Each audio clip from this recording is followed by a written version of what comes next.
મારું નામ દિનેશભાઈ ભીલ।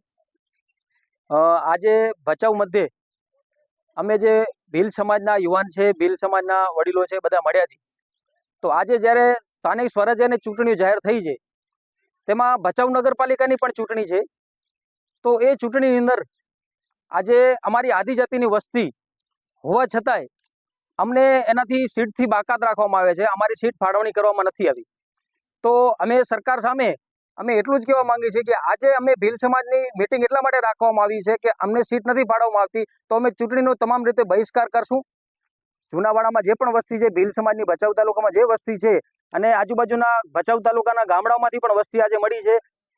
આ સીટ ભચાઉ તાલુકાના નગરપાલિકામાં જેમ એસસી સમાજને મળી રહી છે બંધારણીય હક પ્રમાણે, એમ એસટીને પણ મળે। આદિજાતિની વસ્તી છે, અહીંયા 213 જેટલા મતદાન ધરાવે છે।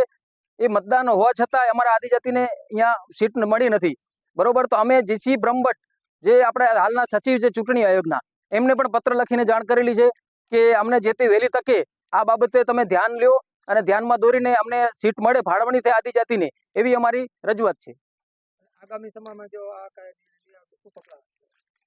આગામી સમયમાં જો નિર્ણય નહીં આવે તો હાલમાં જે મતદાન થવાનું છે, તો મતદાનમાં સંપૂર્ણપણે બહિષ્કાર કરવામાં આવશે અને આગળના પગલાં લેતા કે ભચાઉ તાલુકાની અમારી અંદાજિત 5000ની આસપાસ વસ્તી છે, તો અમે ધરણા પ્રદર્શન કે રેલી કોઈ પણ બાબતે અમે તમામ પ્રકારની આગળની કાર્યવાહી કરવા તૈયાર છીએ ભીલ સમાજ।